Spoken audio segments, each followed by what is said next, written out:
नमस्कार दोस्तों, आज हम वाल्मीकि रामायण के बारे में चर्चा करेंगे। वाल्मीकि द्वारा रचित रामायण देश के सबसे प्राचीन महाकाव्य है। इसे संस्कृत भाषा में लिखा गया है।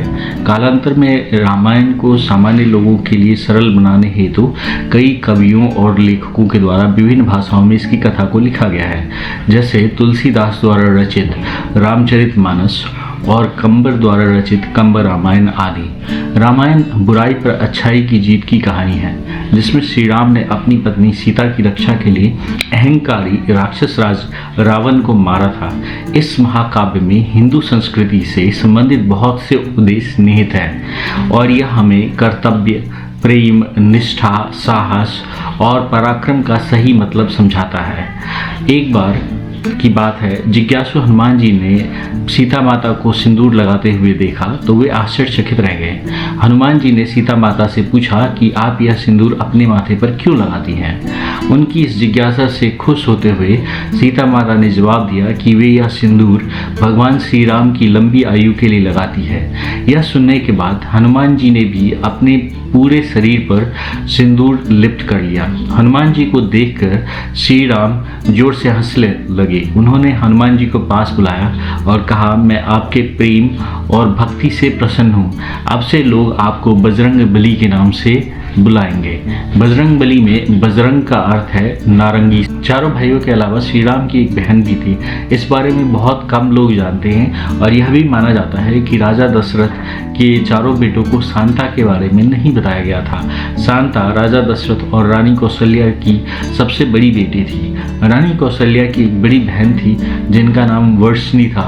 उन्हें कोई भी संतान नहीं था। एक बार जब वर्षणी अपनी छोटी बहन कौशल्या से मिलने गई तो उन्होंने रानी कौशल्या से उनकी और राजा दशरथ की बेटी मांग ली। राजा दशरथ ने अपनी बेटी रानी कौशल्या की बहन वर्षणी को दे दिया। रावण से युद्ध जीतने के बाद श्री राम ने उन सभी लोगों को फाड़ दिया जिन लोगों ने युद्ध में उनकी मदद की थी। जब श्री राम ने हनुमान जी से पूछा कि उन्हें क्या चाहिए तो उन्होंने कुछ भी लेने से इनकार कर दिया। यह देखकर माता सीता ने खुश होकर उन्हें अपने मोतियों की माला दे दी।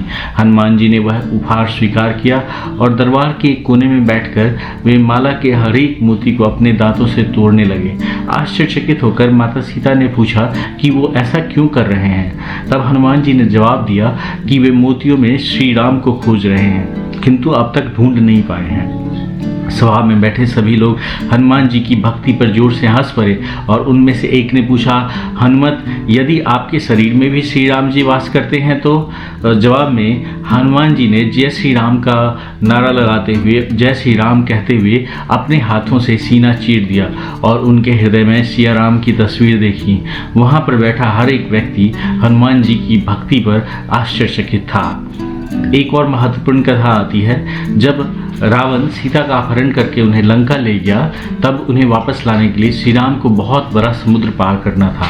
पूरी वानर सेना और अन्य प्रजाति के जीव जंतु भी समुद्र में पुल बनाने के लिए श्री राम की मदद करने लगे, जो सीधे रावण की लंका की ओर जाता था। श्री राम पूरी वानर सेना के समर्पण के कारण भावुक थे।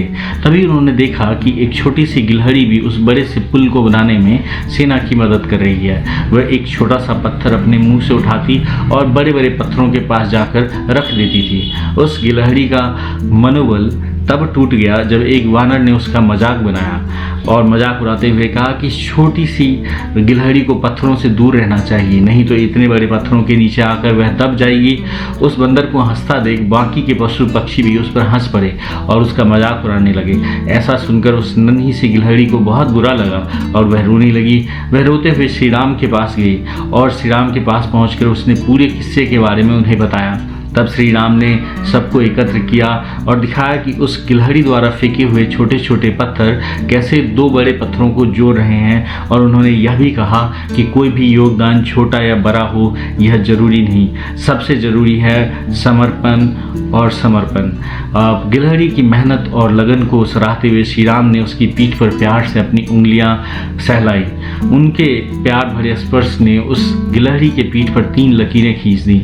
यह माना जाता है कि इस घटना से पहले गिलहरियों की पीठ पर कोई भी लकीर नहीं हुआ करती थी। रामायण में एक और कहानी आती है सुपर्णखा के बारे में। सुपर्णखा रावण की बहन थी और ऐसा माना जाता है कि श्री राम और रावण के बीच युद्ध का मूल कारण भी थी सुपर्णखा ही थी। वह राम रावण युद्ध का कारण कैसे बनी, इसकी अनेक कहानियां हैं। ऋषि वाल्मीकि के अनुसार सुपर्णखा ने श्री राम के सामने विवाह का प्रस्ताव रखा था। श्री राम द्वारा मना करने के बाद सुपर्णखा ने लक्ष्मण के सामने भी विवाह का प्रस्ताव रखा, पर लक्ष्मण ने भी मना कर दिया और इस गुस्से में वह देवी सीता को नुकसान पहुंचाने का प्रयास करने लगी। तभी श्री राम के एक आदेश पर लक्ष्मण ने सुपर्णखा की नाक काट दी। अपमानित और निराश होकर सुपर्णखा अपने अहंकारी भाई रावण के पास जा पहुंची और रावण ने श्री राम और लक्ष्मण से प्रतिशोध लेने के लिए सीता का अपहरण कर लिया। श्री राम के द्वारा हनुमान की मृत्यु का आदेश। एक और कथा आती है। एक बार नारद मुनि द्वारा उकसाए जाने पर हनुमान ने ऋषि विश्वामित्र का अपमान कर दिया। यह तब हुआ था जब हनुमान जी ने श्री राम की सभा में सभी ऋषि मुनियों को प्रणाम किया, किंतु उन्होंने ऋषि विश्वामित्र को प्रणाम नहीं किया क्योंकि वह जन्म से ऋषि नहीं थे। तब ऋषि विश्वामित्र क्रोधित हो गए और उन्होंने श्री राम को हनुमान जी की मृत्यु का आदेश दे दिया।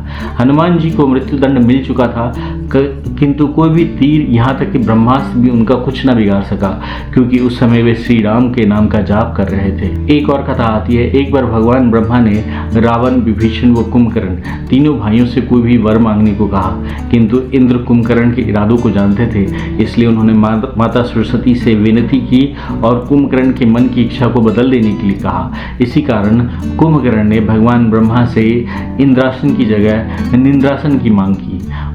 उसने जाने अनजाने में सोए रहने का वरदान मांगा। इस बात से रावण अनजान था, पर बाद में उसने ब्रह्मदेव से वरदान वापस लेने की विनती की तो उन्होंने कहा कि कुंभकर्ण आधे साल के लिए सोता रहेगा और आधे साल के लिए जागेगा।